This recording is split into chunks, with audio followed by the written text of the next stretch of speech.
오늘도 하나님을 예배하며 말씀 앞에 있는 저와 여러분에게 하나님의 은혜가 함께 하시기를 소망합니다. 오늘 본문은 신명기의 마지막 부분으로 모세의 죽음에 대한 말씀입니다. 출애굽 후 40년 동안 이스라엘 백성들을 이끌었던 모세는 12지파 하나하나의 이름을 부르며 축복한 후에 느보산에 올라갑니다. 느보산은 아바림이라는 그 산맥에 있는 그 산봉우리 중 하나인데요. 모세가 아바림 산맥에 느보산으로 올라간 이유가 전문맥인 32장 49절 50절에 나옵니다. 제가 읽어드리겠습니다. 너는 여리고 맞은편 모압 땅에 있는 아바림 산에 올라가 느보산에 이르러 내가 이스라엘 자손에게 기업으로 주는 가나안 땅을 바라보라. 내 형 아론이 호르 산에서 죽어 그의 조상들에게로 돌아간 것 같이 너도 올라가는 이 산에서 죽어 내 조상에게로 돌아가리니.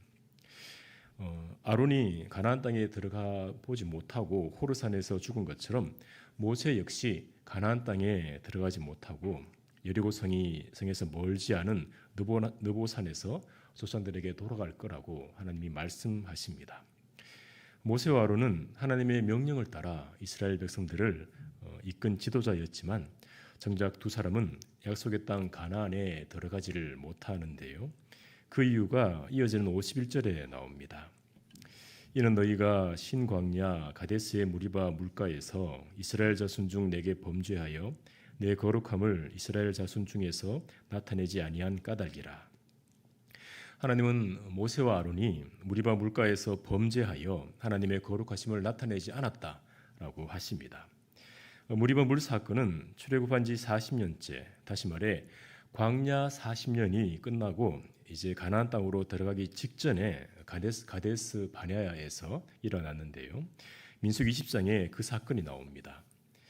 가데스 바네아에 도착한 회중은 마실 물이 없어서 모세와 아론에게 모여듭니다.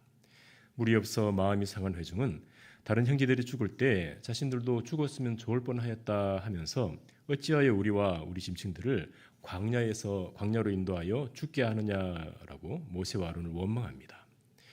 회중의 원망을 들은 모세와 아론은 회중 앞을 떠나 회막 앞에 엎드리는데요. 그때 여호와의 영광이 나타났고 여호와께서 모세에게 말씀을 주십니다. 모세와 아론을 원망하는 것은 40년 동안 구름 기둥과 불 기둥으로 인도하신 하나님을 원망하는 것임에도 하나님은 회중에게 긍휼을 베푸시는데요. 지팡이를 가지고 아론과 함께 회중을 모으고 그들이 보는 앞에서 반석을 명하여 물을 내게 하라고 하십니다. 모세는 하나님의 명령대로 아론과 함께 온 회중을 반석 앞에 모읍니다. 이제 모세가 할 일은 하나님의 말씀대로 반석을 향해서 명령하는 것입니다. 하지만 모세는 원망하는 회중에게 지치고 화가 나서인지 말씀과 다르게 행동합니다.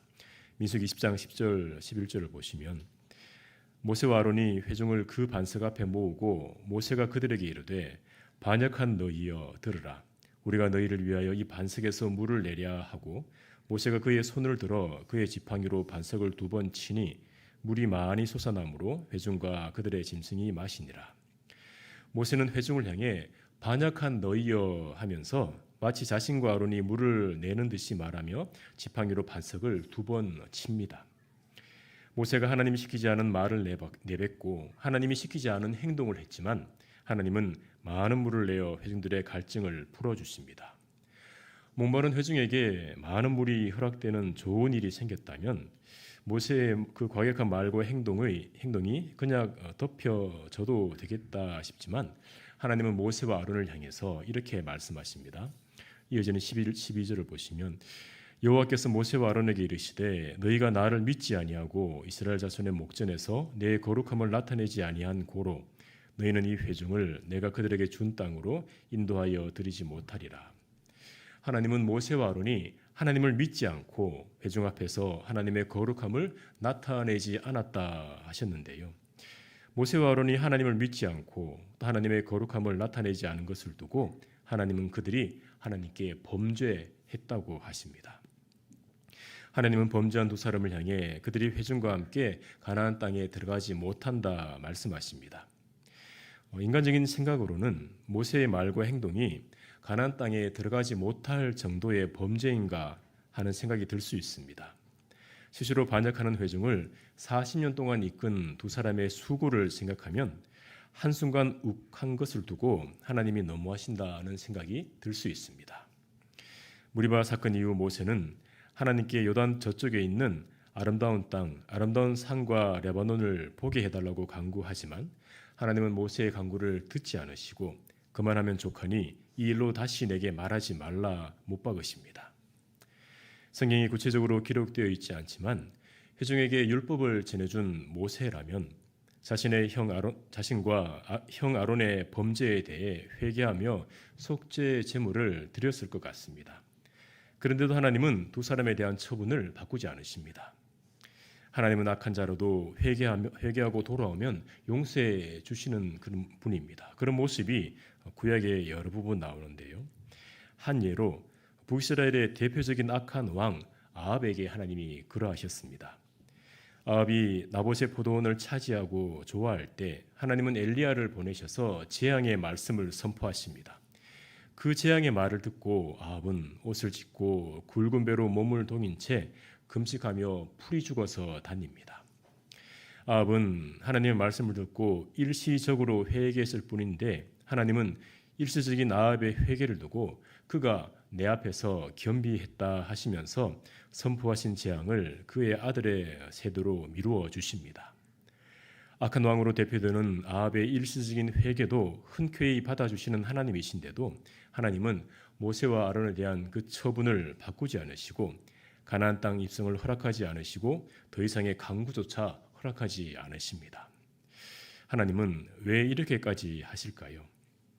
신학자들 중에는 율법으로 대표되는 모세가 약속의 땅 가나안에 들어가지 못하는 것은 단순히 개인적인 징계를 넘어 율법의 한계, 다시 말해 율법으로는 구원과 안식에 들어갈 수 없음을 보여주시는 것이다라고 가르치기도 하는데요. 모세와 아론에게 가나안 땅이 허락되지 않은 이유가 무리바 물 사건이 일어난 그 시기에서 찾을 수 있지 않을까 하는 생각을 해봅니다. 무리바 물 사건은 광야 40년이 끝나는 때, 다시 말해 가나안 땅 입성 직전에 일어난 사건입니다. 광야 40년 동안 패역한 광야 1세대는 다 쓰러졌고 광야에서 훈련받은 광야 2세대가 가나안 땅을 눈앞에 두고 있었습니다. 광야 2세대가 가나안 땅에 들어가게 되면 그들에게는 광야 시절보다 더 많은 전투가 기다리고 있습니다. 그런 시점에서 광야 2세대에 필요한 것은 무엇일까요? 하나님을 신뢰하지 못했던 광야 1세대의 패역함과 다른 믿음, 하나님의 거룩하심을 알고 하나님이 어떤 분인지 알아 하나님을 경외하며 말씀에 순종하는 그 믿음이 광야 2세대에게 필요하지 않았을까요? 그런 중요한 때에 회중의 패역함에도 갈증을 해결해 주는 물을 내어 주시는 하나님을 경험하게 되면 회중들 안에는 하나님을 향한 믿음이 조금 더 견고해지지 않을까요? 지나간 역사적인 사건을 두고 이랬으면 어땠을까 하는 가정은 큰 의미가 없지만 만약 모세와 아론이 하나님의 말씀을 있는 그대로 순종했다면 이스라엘 회중에게 영적인 유익이 되고 하나님께도 영광이 되지 않았을까 싶습니다. 우리가 물 사건을 보면 하나님의 백성에게 하나님의 거룩하심을 나타내는 것을 하나님은 중요하게 보시는 것 같습니다. 다른 말로 해보면 하나님의 백성이 하나님의 거룩하심을 보고 하나님을 경외하는 믿음의 백성으로 자라는 것을 하나님은 중요하게 보시는 것 같습니다. 하나님의 거룩함을 보는 것, 다르게 표현해서 하나님이 얼마나 영광스러운 분이라는 것을 알고 그 말씀에 순종하며 성숙해 나가는 것은 몸된 교회를 이루고 있는 저와 여러분에게도 중요합니다. 하나님은 예수 그리스도를 내어주시고 저와 여러분을 건지셔서 하나님의 자녀로 삼아주셨습니다. 하나님은 하나님의 자녀들이 하나님의 거룩함을 더 깊이 알아가고 하나님의 말씀에 더욱 순종하기를 원하시며 자녀들이 성숙할 수 있는 그 환경을 계속 열어가십니다. 하나님이 자녀들을 자라게 하실 때, 또 몸된 교회가 더욱 성장하게 하실 때 때로는 감당하기 버거운 환경으로 선뜻 이해하기 어려운 상황으로 이끄실 때가 있습니다. 하나님이 그런 상황으로 이끄실 때 우리에게 필요한 것은 하나님의 거룩함을 아는 지혜, 하나님이 어떤 분인지 아는 그 지혜가 필요합니다. 우리는 미처 다 알 수 없지만 마음이 선뜻 내키지 않지만 하나님이 이끌고 계신다는 것이 믿어진다면 하나님을 신뢰하며 잠잠히 따라가는 순종이 우리에게 있어야 하겠습니다. 하나님은 우리의 지혜를 뛰어넘는 분이십니다. 우리는 바로 앞 한 수밖에 볼 수 없지만 하나님은 우리가 가늠할 수 없는 지혜로 훨씬 많은 수를 내다보고 계십니다. 하나님이 이끄시는 쉽지 않은 길을 걸으실 때, 우리 마음을 힘들게 하는 결정을 내려야 할 때 하나님이 복되고 선한 길로, 자녀들과 몸된 교회가 더욱 성숙해지는 길로 이끄시고 계신다는 것을 기억하시길 바랍니다. 모세를 아바림 산맥의 느보산에 오르게 하신 하나님은 모세에게 가나안 땅을 보여주십니다. 오늘 본문 1절에서 3절을 보시면 모세가 모압 평지에서 느보산에 올라가 여리고 맞은편 비스가 산 꼭대기에 이르매 여호와께서 길르앗 온 땅을 단까지 보이시고 또 온 납달리와 에브라임 산과 므낫세의 땅과 서해까지의 유다 온 땅과 네겝과 종려나무의 성읍 여리고 골짜기 평지를 소알까지 보이시고, 하나님은 모세가 밟을 수 없는 그 가나안 땅을 보여주시면서 4절에서 이렇게 말씀하십니다. 여호와께서 그에게 이르시되 이는 내가 아브라함과 이삭과 야곱에게 맹세하여 그의 후손에게 주리라 한 땅이라. 내가 내 눈으로 보게 하였거니와 너는 그리로 건너가지 못하리라. 하나님은 모세에게 내 눈으로 보게 하였거니와 너는 그리로 건너가지 못하리라는 그 말씀대로 모세는 느보산에서 죽음을 맞이하게 됩니다. 5절 6절을 보시면 이에 여호와의 종 모세가 여호와의 말씀대로 모압 땅에서 죽어 벳부올 맞은편 모압 땅에 있는 골짜기에 장사되었고 오늘까지 그의 묻힌 곳을 아는 자가 없느니라. 모세가 죽음을 맞이하러 느보 산에 올라갈 때 동행하는 이 없이 홀로 산에 오른 것 같은데요. 죽음의 순간 아무도 없이 홀로 죽어갈 때 모세의 심정이 어땠을까 싶습니다. 그렇게 사모하는 아름다운 약속의 땅을 눈으로만 보고 삶의 걸음을 멈추는 모세를 보면서 하나님은 잔인하다 싶은 생각이 들 수 있는데요. 우리가 6절 말씀을 다시 보면 하나님이 하시는 이 일이 다르게 보일 수 있습니다. 6절 뒷부분을 보시면 오늘까지 그가 그의 묻힌 곳을 아는 자가 없다라고 되어 있습니다. 홀로 산에 올라간 모세가 산에서 장사 지낸 바 되었다는 말인데 도대체 누가 모세를 장사 지내 주었을까요? 학자들은 하나님께서 친히 천사를 통해 모세의 장례를 치르셨을 거로 봅니다. 학자들이 그렇게 보는 근거 구절은 유다서 1장 9절입니다. 1장 9절을 보시면 천사장 미가엘이 모세의 시체에 관하여 마귀와 다투어 변론할 때에라고 되어 있습니다. 학자들의 견해처럼 하나님이 천사들을 통해 모세의 장례를 치르셨다면 하나님은 모세를 잔인하게 대한 것이 아니라 귀하게 여기신 것으로 볼 수 있습니다. 오늘날도 그렇지만 고대에서 장례는 아무에게나 맡기지 않는 것입니다. 가족 중에 친밀한 사람이 사랑과 존경을 담아 죽은 이의 장례를 치루어 주었다고 합니다. 모세를 귀하게 여겨 장례를 치루어 주신 하나님이라면 하나님이 모세에게 가나안 땅을 보여주신 것은 모세를 괴롭히기 위해서가 아니라 모세를 위로하기 위해서라고 볼 수 있습니다. 자신은 건너가지 못하지만 40년 동안 함께했던 이스라엘 자손들은 저 땅을 밟게 되는구나.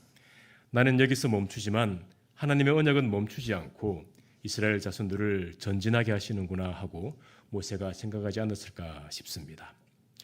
하나님이 하나님의 백성들을 이끄실 때 때때로 우리가 예상하지 못했던 길로 이끄시기도 합니다. 내가 기대하고 바라는 길로 우리의 속도에 맞게 이끄실 때도 있지만 이게 뭔가 도대체 어디로 가는 건가 하는 생각이 들 만큼 생각지 않은 길로 이끄시기도 합니다. 그럴 때 우리가 기억해야 하는 것은 하나님의 거룩하심이며 하나님의 선하심입니다. 거룩하신 하나님은 하나님의 백성들을 친히 선한 길로 이끌고 계십니다. 하나님에 대한 이러한 지식과 믿음이 있어야 하나님이 인도하시는 그 길을 우리가 담대히 걸을 수 있습니다. 하나님은 모세의 죽음을 그저 안타까운 죽음으로 남기지 않으십니다. 모세의 걸음은 멈추게 하셨지만 하나님의 말씀은 계속 나아가고 그 말씀을 따라 하나님의 백성을 아름다운 땅으로 이끌고 계십니다.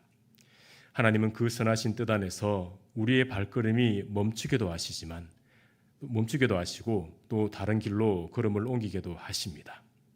우리의 걸음이 멈추든 또 다른 길로 나아가든 그 길은 하나님이 예비하신 아름다운 땅이라는 것을 기억하시면 좋겠습니다. 요한계시록의 말씀처럼 어린 양이 어디로 인도하든지 그 뒤를 따라가는 거룩한 주의 신부로 살아가는 우리 모두가 되기를 소망합니다.